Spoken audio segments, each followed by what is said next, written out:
Elle est démente, a hurlé ma sœur au palais de justice. Mais quand j'ai tendu un carnet au juge, il a ordonné de sceller les issues. Mon père a blêmi et ma mère s'est effondrée tandis que la gendarmerie entrait pour les capturer. Tout a commencé par une porte close. Ma propre porte. Ou du moins, ce que je croyais être la mienne. Je m'appelle Clémence, j'ai 37 ans, et je suis ingénieure en aérospatiale. Je conçois des systèmes qui guident des satellites à des milliers de kilomètres au-dessus de nos têtes. Mais ce jour-là, aucune de mes compétences n'aurait pu me préparer à la trahison qui m'attendait sur le seuil de ma propre maison. Avant que nous ne plongions dans les détails de cette histoire incroyable, je suis curieux de savoir d'où vous m'écoutez. Dites-moi dans les commentaires de quelle ville ou de quel pays vous regardez cette vidéo, et quelle heure il est chez vous en ce moment. J'adore voir jusqu'où mes histoires voyagent. Maintenant, retournons en Auvergne, là où mon monde a basculé. Le trajet de 4 heures depuis l'aéroport de Toulouse avait été bercé par une douce anticipation. 3 mois. 3 mois de travail acharné à Kourou, en Guyane, à superviser le lancement d'un satellite crucial pour mon entreprise. Les nuits blanches, la pression constante, le stress, tout cela s'était envolé à l'instant où j'avais bouclé ma ceinture pour rentrer en métropole. Mon seul désir était simple, surprendre ma famille. Apparaître sur le pas de la porte, le visage fatigué mais le cœur léger, et me laisser envelopper par la chaleur familière de la maison de mes grands-parents, ce havre de paix où mes parents s'étaient installés après le décès de mon grand-père Gaston. La maison se dressait au bout d'une allée bordée de vieux chênes, ses volets bleus contrastant avec la pierre volcanique sombre typique de la région. Le ciel d'automne était d'un gris mélancolique, mais pour moi, cet endroit avait toujours été synonyme de lumière. J'ai coupé le moteur, un sourire aux lèvres, imaginant déjà la surprise sur le visage de ma mère, Brigitte, et peut-être même une étreinte maladroite de mon père, Armand. Ma sœur aînée, Adélaïde, serait probablement là aussi, parfaite comme toujours. Je me suis approchée du portail en fer forgé et j'ai appuyé sur la sonnette. Le carillon familier a retenti, un son qui avait rythmé toute mon enfance. J'ai attendu. 1 minute s'est écoulée. Rien. Juste le murmure du vent dans les feuilles. C'est étrange. J'ai appuyé de nouveau, plus longuement cette fois. Le crépitement de l'interphone a brisé le silence. Qui est là? La voix était celle d'Adélaïde. Aigre, méfiante. Mon sourire s'est légèrement crispé. C'est moi, Adi. C'est Clémence. Surprise. Un long silence. Si long que j'ai cru la connexion coupée. Puis, sa voix est revenue, glaciale. Qu'est-ce que tu veux? Mon cœur a manqué un battement. Qu'est-ce que je veux? Ben, entrez. Je rentre de mission, je voulais vous faire la surprise. J'entendais une conversation étouffée en arrière-plan. Puis la voix de ma mère, perçante, méconnaissable. Dis-lui de partir. Elle n'a rien à faire ici. La voix d'Adélaïde est revenue dans le haut-parleur, chargée de venin. Tu as entendu? Ce n'est plus ta maison. Tu n'es pas la bienvenue. Va-t'en avant qu'on appelle les gendarmes. Mon cerveau d'ingénieur a refusé de traiter l'information. C'était une erreur. Une mauvaise blague. Maman? A dit? Arrêtez, ce n'est pas drôle. Ouvrez-moi, s'il vous plaît. Je suis fatiguée. Pour toute réponse, j'ai entendu un bruit mécanique. Lentement, inexorablement, le lourd portail en fer forgé a commencé à se refermer. Chaque centimètre qu'il gagnait était comme un coup de poignard dans ma poitrine. Il ne s'est pas claqué. Il s'est fermé avec une finalité douce et automatisée, un mur impitoyable qui s'élevait entre moi et tout ce que j'avais jamais connu. Le clic final de la serrure a résonné dans le silence de la rue. J'étais dehors. Une étrangère. Alors qu'une voiture de la gendarmerie passait lentement dans la rue, le gyrophare balayant mon visage figé, je n'ai pas pleuré. La douleur était trop vive, trop profonde. Elle s'est muée en autre chose. Une froide détermination. Mon esprit logique, habitué à résoudre les problèmes les plus complexes, a pris le dessus. Il y avait une erreur dans l'équation, une variable inconnue qui avait mené à ce résultat absurde. Ils avaient déclenché une guerre, mais ils avaient oublié une chose fondamentale, je suis une femme qui passe sa vie à analyser des systèmes complexes pour y trouver la faille. Et ce système, leur trahison, je jurais de le démanteler pièce par pièce. La première question était simple, mais terrifiante. Pourquoi? Le crépuscule a teinté les collines d'Auvergne de violet et d'orange, des couleurs chaudes qui juraient violemment avec le froid qui s'était installé dans mes os. Rester là, planté devant ce portail hostile, était inutile. C'était un mouvement tactique stupide.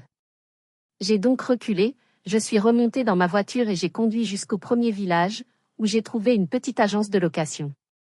J'ai échangé ma berline de fonction contre l'anonymat d'une vieille camionnette de livraison cabossée. C'était parfait. Discret. J'ai trouvé un emplacement idéal dans une petite rue adjacente, à l'ombre d'un tilleul centenaire. De là, j'avais une vue dégagée sur l'entrée de la maison. Ma mission avait changé. Je n'étais plus la fille qui rentrait à la maison. J'étais un opérateur en surveillance. La nuit est tombée, épaisse et silencieuse. Les lumières se sont allumées dans le salon, projetant une lueur dorée et chaleureuse sur la pelouse. Une image de bonheur familial. Un mensonge. Assise dans l'habitacle qui sentait le café froid et le plastique usé, mon esprit a commencé à remonter le temps, cherchant des indices, des signes avant-coureurs que j'avais stupidement ignorés. Les souvenirs sont revenus, non pas comme des vagues douces, mais comme des éclats de verre. Je me suis revue à 16 ans, dans la cuisine. J'avais passé des semaines à construire une maquette complexe de moteur de fusée pour le concours scientifique régional. J'avais gagné le premier prix. Le ruban bleu et la petite médaille en laiton brillaient dans ma main. J'étais si fière. Je l'ai montré à mon père, Armand, qui lisait son journal. Il a levé les yeux, un instant à peine. C'est bien, Clémence. Très bien. Range ça maintenant, tu vas salir la table. Puis il a tourné son attention vers Adélaïde qui entrait dans la pièce, tenant une toile. Un paysage maladroit, des couleurs criardes. Oh, ma chérie!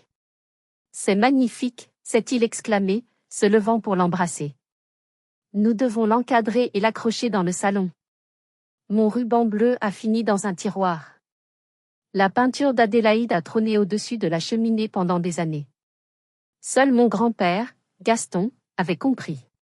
Cet homme silencieux, ancien horloger dont les doigts étaient capables de miracles de précision, m'avait emmené dans son atelier au fond du jardin. L'air y sentait le bois, l'huile et le temps. Sans un mot, il avait pris ma maquette, l'avait examinée sous toutes les coutures pendant près d'une heure, ses yeux vifs brillant derrière ses lunettes.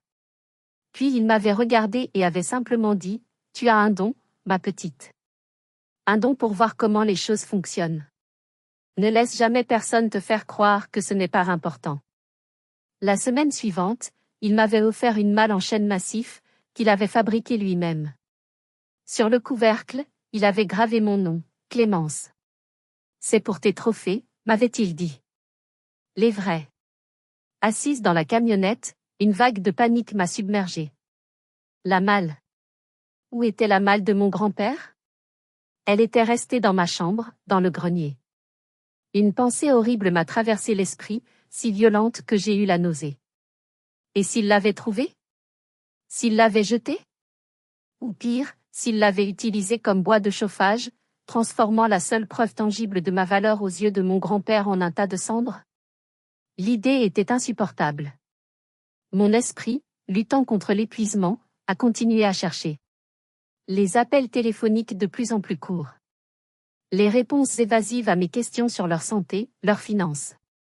Les « tout va bien, ne t'inquiète pas » qui sonnaient faux, même à travers un combiné. J'avais mis ça sur le compte de leur nature réservée, de la distance. J'étais une idiote. J'avais été tellement absorbée par mes équations et mes trajectoires orbitales que j'avais complètement manqué la collision imminente dans ma propre famille. Je m'étais même sentie coupable. Avais-je été trop distante? Trop concentrée sur ma carrière? Cette culpabilité, je le réalisais maintenant, était peut-être exactement ce qu'il voulait que je ressente. Le froid de la nuit s'est intensifié. La condensation a commencé à se former sur les vitres. À l'intérieur de la maison, les lumières se sont éteintes une par une. Le silence était total. La question lancinante revenait sans cesse. Pourquoi? Pourquoi cette cruauté? Pourquoi maintenant? Quel secret pouvait bien justifier de renier sa propre fille de manière si brutale? La malle en chaîne. Était-ce la clé de tout? Ou était-elle déjà devenue de la fumée, emportant avec elle le dernier vestige de mon passé, la dernière preuve que j'avais, un jour, compté pour quelqu'un dans cette maison?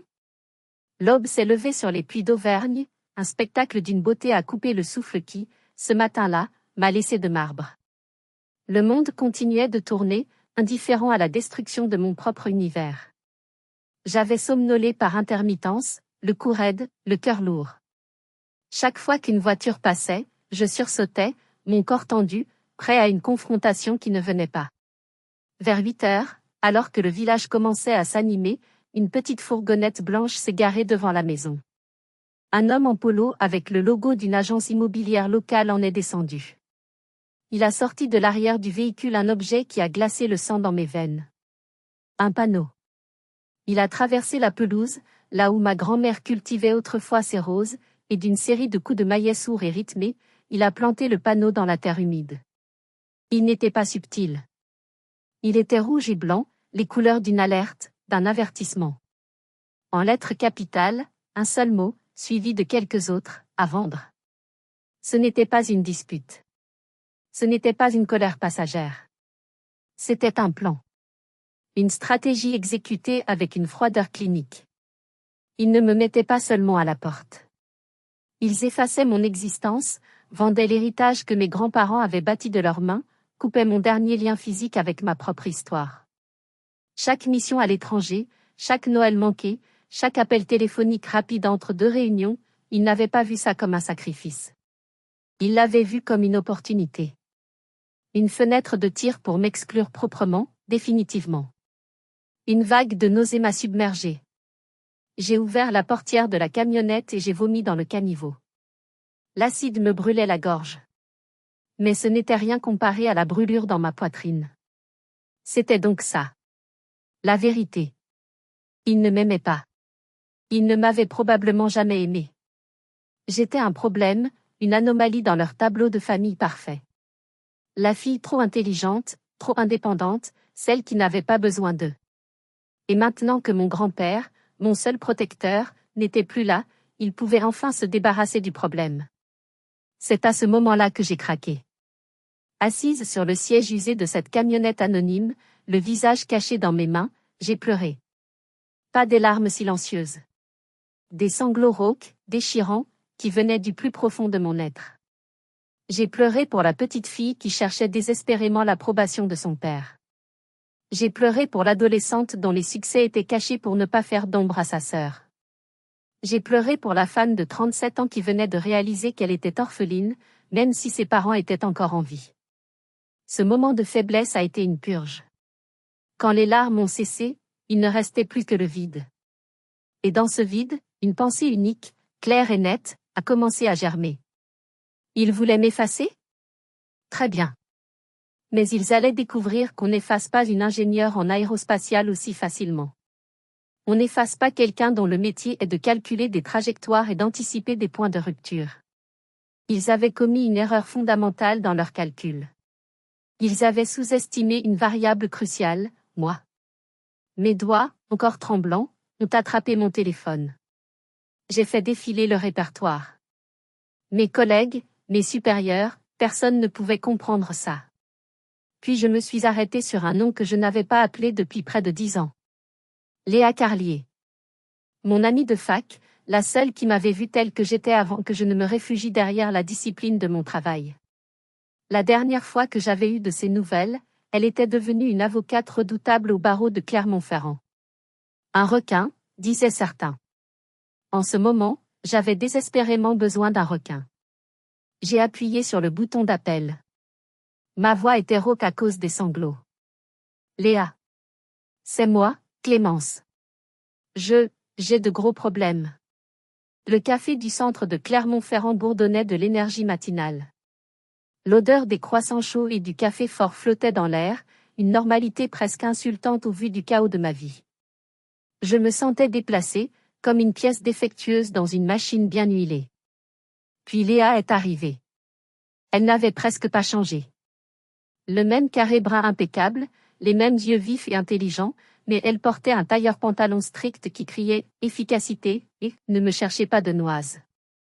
Elle m'a repéré, et son visage s'est fendu d'un sourire qui a instantanément disparu en voyant mon état. Elle n'a pas posé de questions futiles. Elle a traversé le café, m'a prise dans ses bras et m'a serré fort. Une étreinte qui disait « Je suis là. Raconte-moi tout ». Et c'est ce que j'ai fait. Entre deux gorgées de café que mes mains tremblantes peinaient à tenir, j'ai tout déballé. L'interphone. Les mots de ma mère. Le portail qui se ferme. La nuit dans la camionnette. Le panneau à vendre. Ma voix était monocorde, factuelle. J'étais en mode rapport de mission, la seule façon pour moi de ne pas m'effondrer à nouveau. Léa a écouté sans m'interrompre, son visage passant de l'inquiétude à l'incrédulité, puis à une fureur froide et maîtrisée. Quand j'ai eu fini, elle a posé sa tasse avec un bruit sec. Les salauds, a-t-elle murmuré, ses yeux brillants d'une lueur combative. Les salauds finis. Clémence, écoute-moi bien. À partir de maintenant, tu n'es plus seule. C'est devenu mon problème aussi. Cette simple phrase a été comme un baume sur une plaie à vif. Elle a sorti sa tablette et s'est mise au travail. Ses doigts volaient sur l'écran. Donne-moi l'adresse exacte. Le nom complet de tes parents, de ta sœur, de son mari. Tout.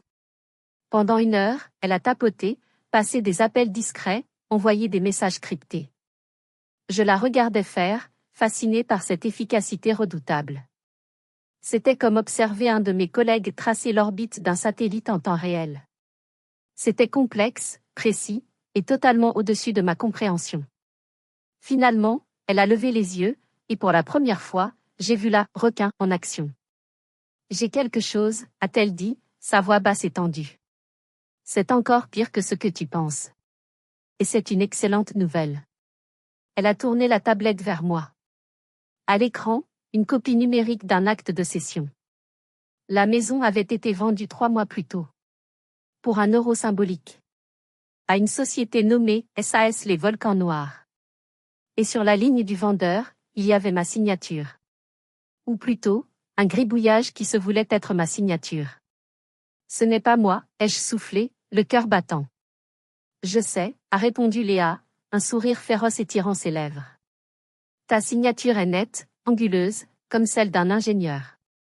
Ça, c'est une insulte à l'écriture. Mais ce n'est pas le meilleur. Regarde le nom du notaire. Elle a zoomé sur un nom que je ne connaissais pas, Maître Dubois.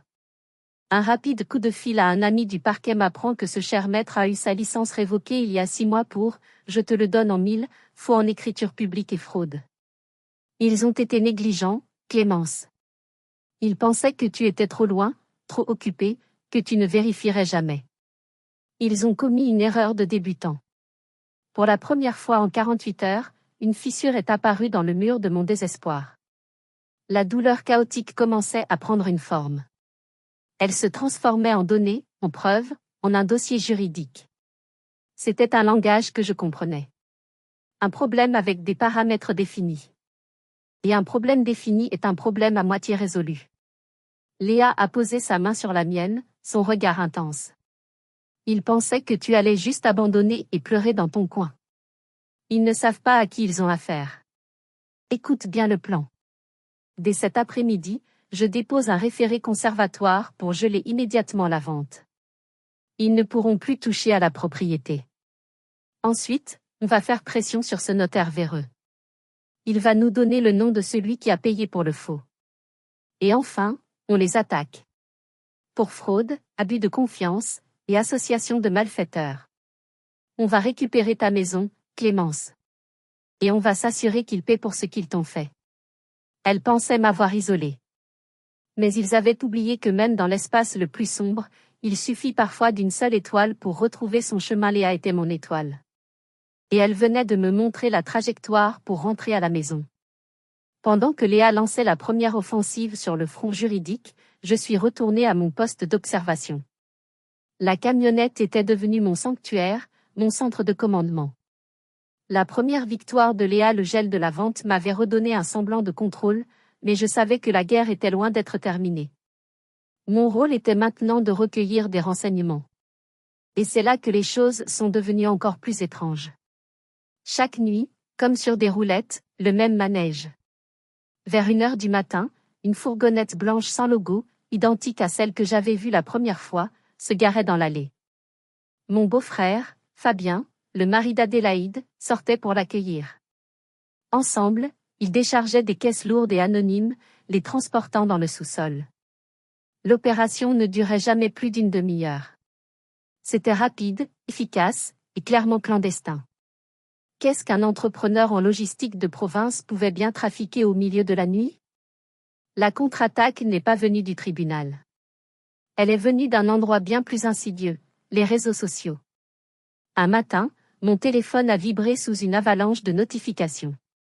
Des amis, d'anciens collègues m'envoyaient tous le même lien. C'était une publication d'Adélaïde sur sa page Instagram, celle où elle se présentait comme une coach en bien-être familial et guérison intérieure. C'était un chef-d'œuvre de manipulation. Un long texte, accompagné d'une photo d'elle et moi, enfant, souriante et insouciante. Elle y parlait avec une tristesse feinte de l'épreuve terrible que sa famille traversait. Elle évoquait sa chère petite sœur, une femme brillante et courageuse, mais dont l'esprit avait été malheureusement marqué par les cicatrices invisibles d'un travail extrêmement stressant. Elle ne m'a jamais nommée, mais tout était clair. Elle me peignait comme une femme instable, au bord de la crise de nerfs, une victime de son propre succès qui s'en prenait maintenant à sa famille aimante. Elle demandait les prières et la compréhension de sa communauté de milliers d'abonnés. Le coup a été dévastateur. Sous la publication, les commentaires affluaient par centaines. Tellement courageuse, Adélaïde, de soutenir votre sœur dans cette épreuve. Pauvre femme, le burn-out est une maladie terrible. Votre famille est un exemple de patience et d'amour. Ils ne se contentaient pas de me voler. Ils détruisaient ma réputation, mon intégrité, utilisant mon dévouement à mon travail comme une arme contre moi. Ils me faisaient passer pour folle aux yeux du monde. La rage qui m'a envahie était froide, pure, et absolument limpide. J'ai appelé Léa. Ils ont ouvert un nouveau front, ai-je dit, ma voix dénuée de toute émotion. Je l'ai vue, a-t-elle répondu, furieuse. C'est immonde. N'y réponds surtout pas, Clémence. C'est ce qu'ils veulent. Je ne vais pas répondre, ai-je dit. Je vais agir. J'avais besoin de plus d'informations. Léa m'a mis en contact avec un certain Jean-Pierre, un détective privé à la retraite, un ancien de la gendarmerie. Un homme bourru, direct, qui ne perdait pas son temps en politesse. Il m'a fourni du matériel. Un micro directionnel à longue portée et une petite caméra thermique. Cette nuit-là, depuis ma camionnette, j'ai pointé la caméra vers les fenêtres du sous-sol. La signature thermique était anormale. Il y avait une source de chaleur intense et constante, bien plus que ce qu'un simple chauffage pourrait produire. J'ai activé le micro. J'ai pu capter des bribes de conversation entre Fabien et un autre homme. Des mots comme composant, exportation, discrétion absolue. C'était bien plus qu'une simple fraude immobilière. Ma famille était impliquée dans quelque chose de bien plus sombre. Et ils utilisaient l'image d'une fille mentalement instable, comme d'un écran de fumée parfait pour couvrir leurs activités. Si vous étiez à ma place, face à une telle trahison et une telle manipulation publique, qu'auriez-vous fait? Auriez-vous craqué? Ou seriez-vous allé jusqu'au bout pour découvrir la vérité, quel qu'en soit le prix? Dites-le moi dans les commentaires, votre avis m'intéresse vraiment. Parce que pour moi, à ce moment précis, il n'y avait plus de retour en arrière possible. Ils avaient allumé un incendie, et j'allais m'assurer qu'il se brûle avec. Mais comment prouver ce qui se passait dans ce sous-sol sans enfreindre la loi moi-même?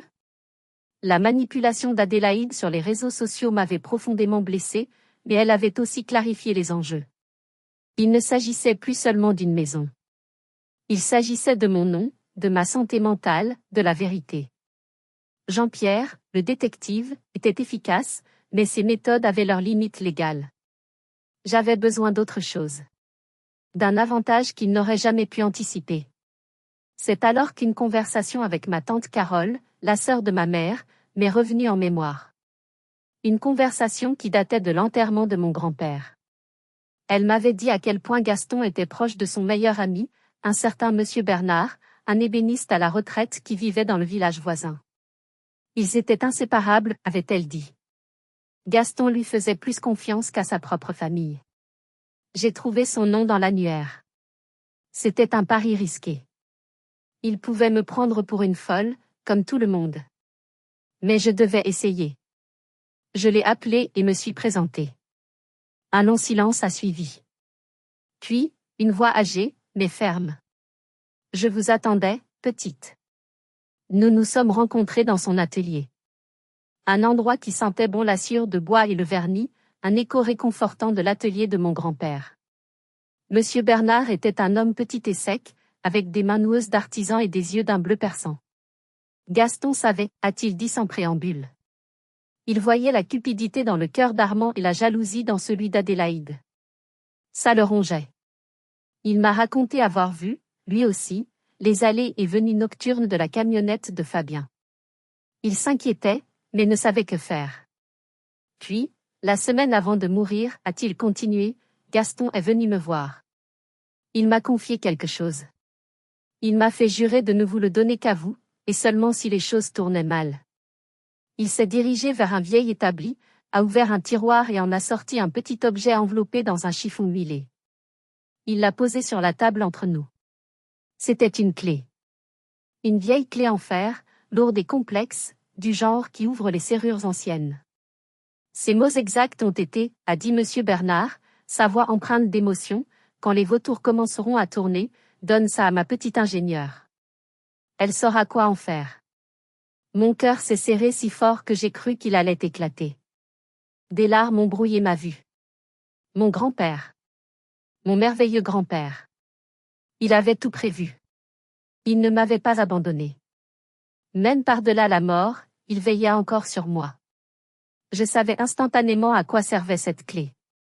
La malle en chaîne. Savez-vous où elle est, ai-je demandé, ma voix tremblante. Monsieur Bernard a hoché la tête. Il l'a mise en sécurité. Loin de leurs mains avides.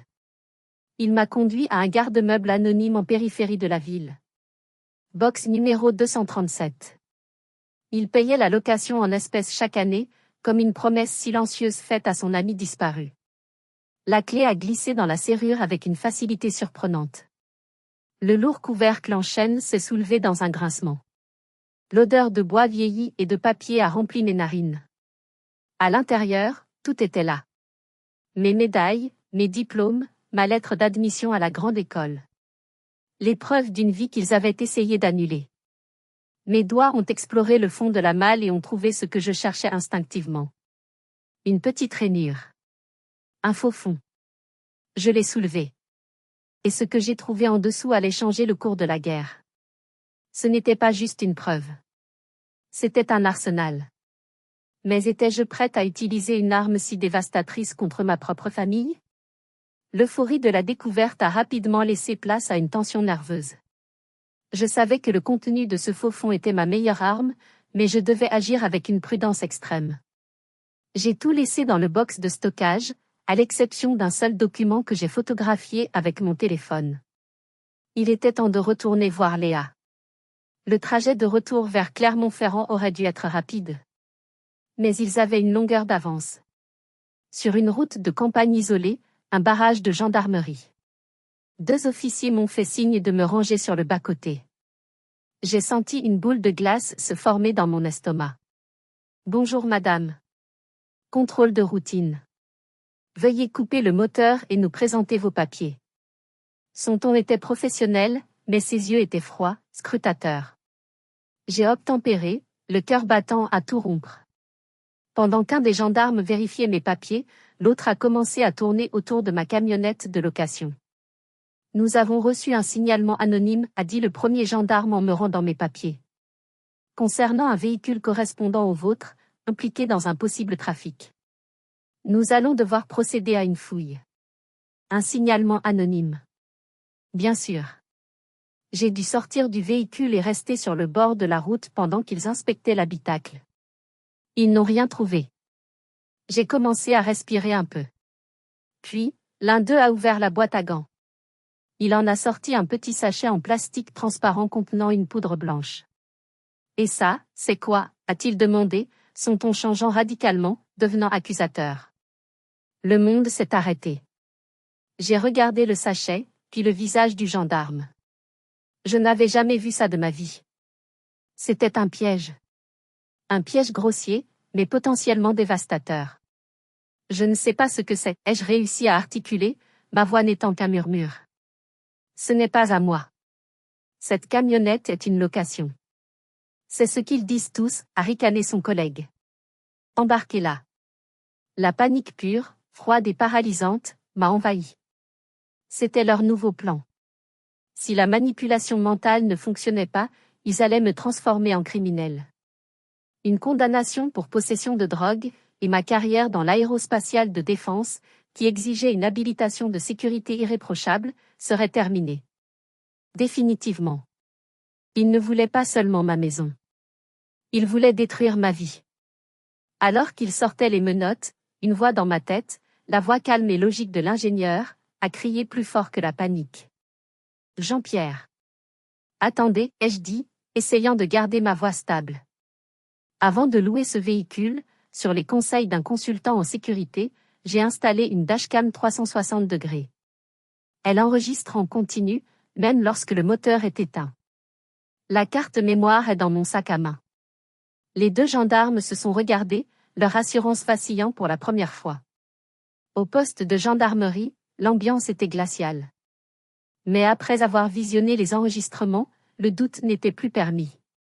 La caméra avait filmé, 1 heure plus tôt, alors que j'étais au café pour appeler Monsieur Bernard, un homme à capuche s'approchait discrètement de la camionnette, forcer la serrure côté passager, et se pencher à l'intérieur pendant moins de 10 secondes.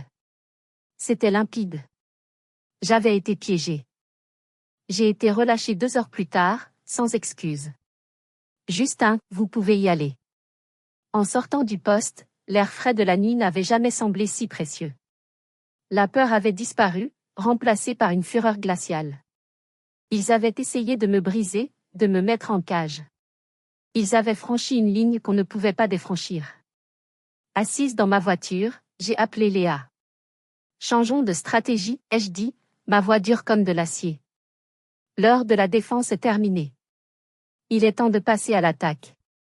Le lendemain, je suis retourné au box de stockage. La peur avait disparu. Il ne restait que la détermination. J'ai soulevé le faux fond de la malle. Il était temps de découvrir ce que mon grand-père m'avait vraiment laissé. Il était temps de déchaîner la tempête. Mais quelle était la nature exacte de l'arsenal que ce vieil horloger avait si méticuleusement préparé pour moi? Le silence du garde-meuble était presque religieux. Seule la lumière blafarde d'un néon au plafond éclairait la scène.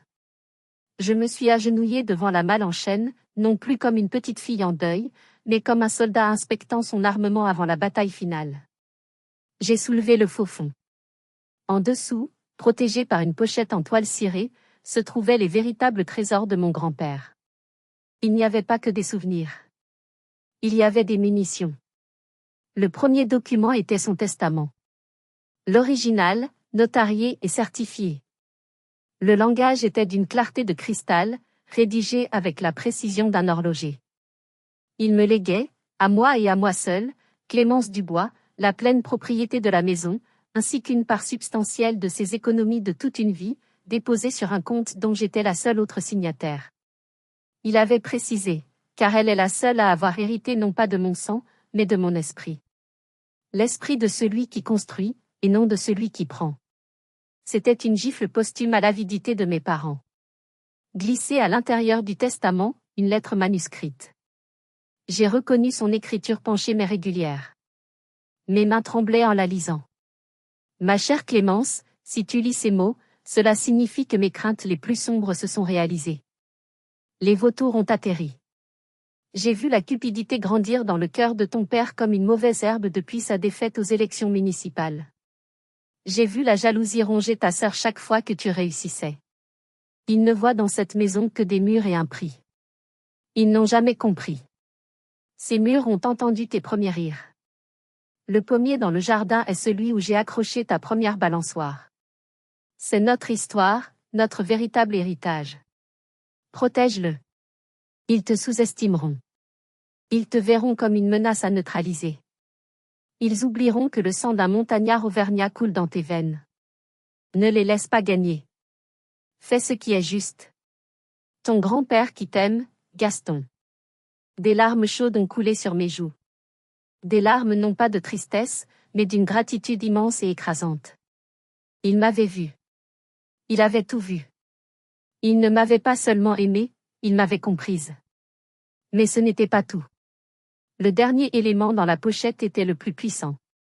Un petit carnet noir, à la couverture en cuir usé. Un journal de bord. Je l'ai ouvert. Et mon chagrin s'est transformé en une admiration stupéfaite. Pendant les 2 dernières années de sa vie, mon grand-père avait mené sa propre opération de renseignement. Avec une méticulosité obsessionnelle, il avait tout consigné. Il y avait des dates et des heures de conversation téléphonique suspectes de mon père. 20h15, 14 mars. Armand au téléphone avec un certain Le Serpent.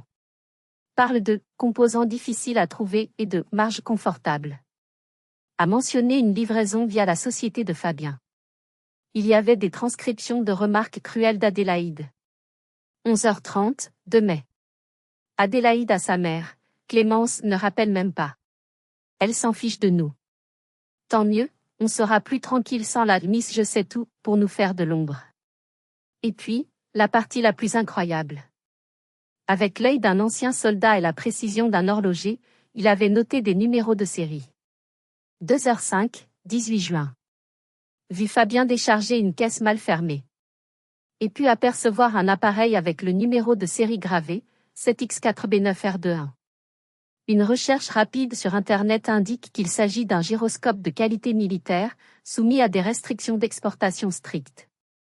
Je suis restée assise sur le sol froid du box, le carnet dans mes mains, complètement abasourdie. Mon grand-père n'avait pas été un vieil homme fragile et inconscient du mal qui l'entourait.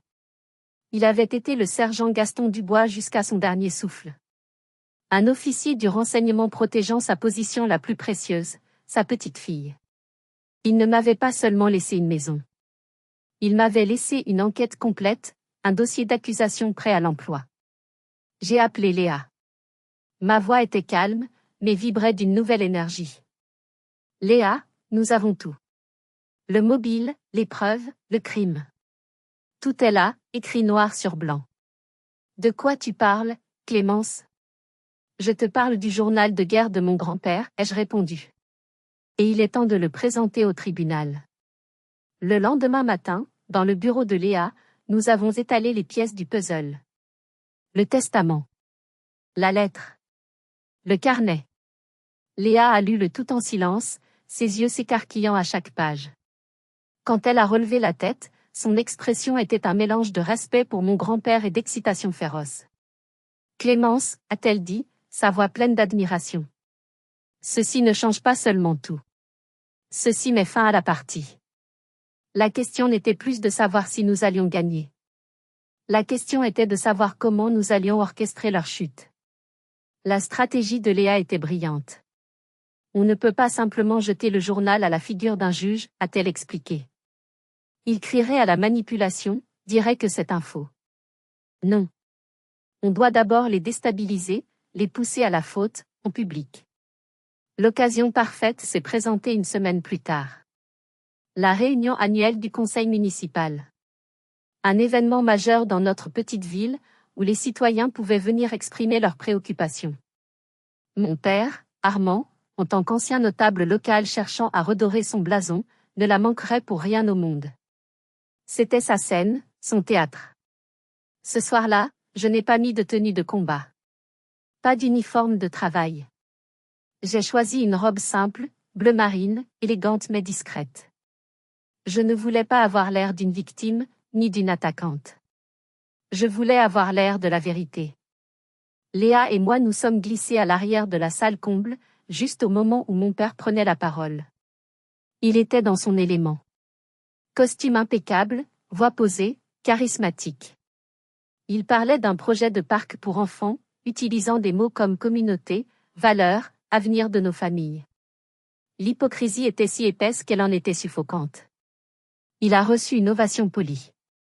Puis, comme prévu, Adélaïde s'est levée. Sa performance était digne d'un Oscar. Elle a sorti un mouchoir, a tamponné une larme inexistante. Sa voix tremblait juste assez pour paraître sincère. Je voudrais aussi profiter de cette occasion, a-t-elle commencé, sa voix portant dans le silence attentif, pour remercier cette merveilleuse communauté pour son soutien. Comme certains d'entre vous le savent, notre famille traverse une période très difficile, avec ma sœur, qui n'est pas bien. Toutes les têtes se sont tournées vers moi. Je pouvais sentir des centaines de regards se poser sur ma silhouette à l'arrière. De la pitié, de la curiosité, de la méfiance. Le poison qu'elle avait distillé sur les réseaux sociaux avait fait son effet. C'était leur coup de grâce. L'humiliation publique finale. Mais au lieu de me sentir anéanti, une étrange sérénité m'a envahi. La colère s'est dissipée, remplacée par une clarté absolue. Le moment était venu. Je me suis levé. Lentement. Délibérément. Je n'ai pas crié. Ma voix, calme mais ferme, a porté dans toute la salle. La voix d'une ingénieure habituée à présenter des projets complexes devant des comités de direction. Je m'appelle Clémence Dubois. Un silence de mort est tombé. Le visage souriant de mon père s'est figé. Adélaïde m'a regardé, la bouche entr'ouverte par la surprise. J'ai continué, m'adressant au maire et au conseil, mais mes yeux ne quittaient pas les leurs. Ma sœur a raison. Notre famille traverse une période difficile.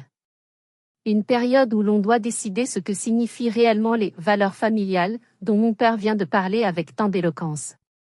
J'ai fait une pause, laissant le poids de mes mots s'installer. Alors, j'aimerais poser quelques questions à mon père, ici, devant vous tous. Est-ce une valeur familiale, papa, que de falsifier la signature de sa propre fille sur un acte notarié pour lui voler la maison que son grand-père lui a léguée? Un murmure a parcouru la salle. Le visage d'Armand est devenu cireux. Est-ce une valeur familiale que de diriger une entreprise de contrebande de composants électroniques depuis le sous-sol de cette même maison? Le murmure s'est transformé en un brouhaha choqué. Adélaïde était blême. Finalement, j'ai tourné mon regard vers ma sœur. Et toi, Adélaïde? Est-ce cela, le soutien? Faire passer ta propre sœur pour folle aux yeux de tous pour couvrir les crimes de ton mari et de ton père? C'était fait. La bombe était lâchée. Je n'ai pas attendu de réponse. Il n'y en aurait aucune. J'ai regardé mon père une dernière fois, l'homme public respecté, maintenant exposé comme un criminel acculé. Cette guerre, ai-je dit, ma voix résonnant dans le silence stupéfait, ne se mènera pas sur Instagram. Elle se mènera devant un tribunal. Puis, sous le regard médusé de toute la ville, Léa et moi avons tourné les talons et sommes sortis de la salle, la tête haute. Le masque était tombé. Le vrai combat pouvait commencer.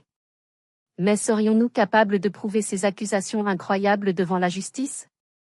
Le palais de justice de Clermont-Ferrand était un lieu intimidant, tout en marbre froid et en boiserie sombre. Un lieu où les mensonges venaient mourir. Assise au premier rang, à côté de Léa, je me sentais étrangement calme. La bataille publique était terminée. Maintenant, c'était une question de faits, de preuves, de logique. Mon terrain de jeu. Le procès a duré 3 jours. 3 jours pendant lesquels la forteresse de mensonges de ma famille a été démantelée, brique par brique. L'avocat de la défense, un homme arrogant au sourire carnassier, a tenté de me dépeindre comme une femme vindicative et mentalement fragile, poussée à bout par le stress. C'était une stratégie désespérée, et elle s'est effondrée dès le premier témoignage. Un expert en graphologie, appelé par le procureur, a projeté sur grand écran une comparaison entre ma vraie signature et le faux grossier sur l'acte de cession. Incompatible à tous les niveaux, a-t-il conclu. Il s'agit d'une imitation maladroite. Ensuite, Jean-Pierre est monté à la barre. Le vieux détective, dans son costume un peu froissé, a méthodiquement exposé les résultats de son enquête. Les photos des livraisons nocturnes. Les relevés bancaires montrant des sommes importantes versées par la société de Fabien sur un compte au nom d'Adélaïde, juste après la vente de la maison. C'était une toile d'araignée financière, et chaque fil menait à eux. L'avocat de la défense a tenté de le discréditer. Vous n'êtes qu'un détective privé. Vos méthodes sont-elles seulement légales? Jean-Pierre l'a regardé droit dans les yeux. Je suis peut-être à la retraite, maître. Mais mon flair, lui, ne l'est pas. Et ça sentait le pourri à des kilomètres. Le témoignage le plus poignant a été celui de Monsieur Bernard. Le vieil ébéniste a raconté, d'une voix simple et honnête, les confidences de son ami Gaston, ses inquiétudes, et la remise de la clé. Son récit a apporté une dimension humaine, une touche de vérité brute que personne dans le jury n'a pu ignorer. Ma mère, Brigitte, a été appelée comme témoin. Elle était méconnaissable. Effondrée, tremblante. Face aux questions du procureur, elle s'est empêtrée dans ses contradictions, avant de fondre en larmes. Je ne savais pas. Je ne voulais pas. Armand a dit que c'était pour notre bien, qu'il fallait protéger Adélaïde. Clémence a toujours été si forte, elle pouvait s'en sortir seule. C'était pitoyable. Ce n'était pas une excuse, c'était l'aveu d'une vie de lâcheté. Finalement, le procureur a sorti sa dernière carte. Le carnet noir de mon grand-père. L'accusation souhaite verser au dossier le journal personnel du défunt, Monsieur Gaston Dubois. L'avocat de la défense a bondi. Objection. C'est du oui-dire. Ce document est irrecevable. Le juge, un homme d'âge mûr au visage sévère, a examiné le carnet.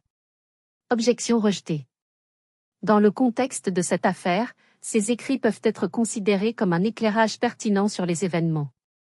Le procureur a commencé à lire. Il a lu les notes de mon grand-père sur les appels de mon père. Il a lu ses soupçons sur Fabien. Il a lu ses observations déchirantes sur la jalousie d'Adélaïde. À chaque mot, je voyais mon père se tasser sur son banc, son arrogance s'écaillant comme de la vieille peinture. Et puis, le coup de grâce. Enfin, a dit le procureur, nous avons une dernière preuve. Un enregistrement audio obtenu légalement par les enquêteurs, qui ont placé un micro dans le bureau de Monsieur Fabien Fournier. Un silence de mort s'est fait. Le technicien a appuyé sur un bouton. Un grésillement, puis la voix de Fabien. Elle ne lâchera pas l'affaire. Sa copine avocate est en train de tout déterrer. Puis, une autre voix. Nette. Froide. La voix de mon père. Alors il faut la neutraliser. Définitivement. Le coup de la drogue a raté. Il faut passer au plan B, fais-la interner. Fais-la passer pour folle. Personne ne croira une folle. Un hoquet collectif a parcouru la salle d'audience. Mon père est devenu livide. Il a fermé les yeux, comme un homme qui sait qu'il vient de recevoir le coup fatal. Le procès était terminé. La vérité, la voix d'un vieil horloger et la froideur d'un enregistrement, avaient gagné. Mais quel serait le verdict final? Et pourrais-je un jour me remettre d'avoir entendu mon propre père ordonner ma destruction? Le jury n'a délibéré que pendant 2 heures. Une éternité pour ceux qui attendent, mais une formalité au vu du poids des preuves. Quand ils sont revenus, leur visage était grave, fermé. Le président du jury, un homme à l'allure de fermier, a évité de regarder le banc des accusés. C'était un signe. Le greffier a lu le verdict d'une voix monotone qui résonnait dans le silence glacial de la salle. Adélaïde Fournier, coupable de complicité de fraude, faux et usage de faux, et dénonciation calomnieuse. Un petit gémissement s'est échappé de ses lèvres. Fabien Fournier, coupable de fraude en bande organisée, blanchiment d'argent et recel. Il est resté impassible, regardant droit devant lui, un homme déjà brisé. Armand Dubois, coupable d'escroquerie, d'abus de confiance, de direction d'une association de malfaiteurs et de contrebande de matériel réglementé. Coupable sur tous les chefs d'accusation. Mon père n'a pas bougé. Il n'a pas scié. La statue s'était enfin brisée, ne laissant que de la poussière. La sentence du juge a été sévère, à la hauteur de la préméditation et de la cruauté des actes. 8 ans de prison ferme pour Adélaïde. 10 ans pour Fabien. Et 15 ans pour mon père, le cerveau de l'opération. Le bruit sec et métallique des menottes se refermant sur leurs poignets a été le son le plus laid et le plus triste que j'ai jamais entendu. Je n'ai pas regardé les gendarmes les emmener. Mon regard était fixé sur le drapeau tricolore derrière le juge. J'avais passé ma vie à servir les idéaux qu'il représentait. Aujourd'hui, la justice, l'un de ces idéaux, avait été rendue. Mais elle avait le goût amer de la cendre. En sortant du tribunal, nous avons été assaillis par les journalistes. Des flashs, des micros tendus, des questions criées. Protégé par Léa et Jean-Pierre, j'ai traversé la mêlée sans un mot. Il n'y avait rien à célébrer. Je n'avais pas gagné. J'avais survécu à l'anéantissement de ma propre famille. Les semaines qui ont suivi ont été un brouillard administratif et émotionnel. La maison m'a été officiellement restituée. Elle était vide, silencieuse. J'ai erré de pièce en pièce, touchant les meubles recouverts de poussière. Chaque objet était un fantôme, un souvenir d'un bonheur qui n'avait peut-être jamais vraiment existé. La chaleur avait disparu. Les murs semblaient suinter le mensonge et la trahison. Un jour, une lettre est arrivée. L'enveloppe portait le cachet du centre de détention de Riom. C'était l'écriture de ma mère. Mon cœur a eu un soubresaut stupide, un dernier reste d'espoir. Peut-être des excuses? Des remords? J'ai ouvert la lettre. C'était 4 pages de haine pure. Elle m'accusait d'être une fille égoïste et ingrate. D'avoir détruit la famille par orgueil. D'avoir envoyé son mari et sa fille innocents en prison. Pas un mot sur leur crime. Dans son monde déformé, j'étais le monstre. La dernière phrase était soulignée 3 fois. Profite bien de ta maison. Tu y mourras seul. J'ai lu la lettre, et je n'ai rien ressenti. Pas de colère, pas de tristesse. Juste un vide immense. La blessure était trop profonde pour saigner encore. J'ai plié la lettre, je l'ai mise dans une boîte, et j'ai rangé la boîte au fond d'un placard. C'était un enterrement. Le dernier clou sur le cercueil de ma famille. J'avais gagné. J'avais récupéré la maison, j'avais lavé mon nom. Mais j'étais seule. Absolument et complètement seule, debout au milieu des ruines de mon passé. La lettre de ma mère avait-elle raison? Avais-je tout gagné pour finir seule? Quelle reconstruction était possible après un tel désastre? Pendant des mois, la question a tourné en boucle dans ma tête, et maintenant? La maison était une coquille vide, un mausolée rempli de mauvais souvenirs. La vendre? C'eût été céder à leur victoire finale, effacer l'héritage de Gaston. Y vivre? C'était impossible. Chaque pièce me rappelait la trahison. La réponse m'est venue un après-midi, alors que je rangeais l'atelier de mon grand-père. Au milieu des outils d'horloger et des plans complexes, j'ai retrouvé la petite malle en chêne. Je l'ai ouverte. Mes médailles et diplômes étaient là, intacts. Les preuves d'une vie de travail. Mais en les regardant, j'ai réalisé que leur valeur avait changé. Ce n'étaient plus des trophées pour gagner l'amour des autres. C'étaient les fondations de ma propre résilience. C'est là que l'idée a germé. Une idée simple, mais qui m'a semblé d'une évidence fulgurante. Une idée que mon grand-père, l'homme qui construisait et réparait, aurait adorée. 1 an plus tard, si vous passiez devant la vieille maison en pierre volcanique, vous ne la reconnaîtriez plus. Les volets bleus avaient été fraîchement repeints. Le jardin, autrefois négligé, était rempli de fleurs. Et sur le portail en fer forgé, un nouveau panneau, en bois de chêne gravé à la main, annonçait « La maison de Gaston ». Avec l'argent de l'héritage et les dommages et intérêts considérables que le tribunal m'avait accordés, j'avais créé une fondation. La maison n'était plus un monument à une guerre familiale. C'était devenu un refuge. Un lieu d'accueil et de reconstruction pour les personnes victimes d'abus de confiance et de manipulation financière par leur propre famille. Un endroit pour trouver une aide juridique gratuite avec Léa, un soutien psychologique, et simplement un espace pour respirer et se rappeler qu'elle n'était pas seule.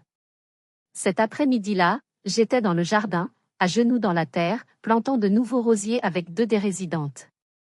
Il y avait Sophie, une jeune femme dont les parents avaient vidé son compte en banque pour payer leurs dettes de jeu, et Hélène, une veuve dont les enfants essayaient de la faire déclarer inapte pour prendre le contrôle de son patrimoine. Nous travaillions en silence, un silence confortable.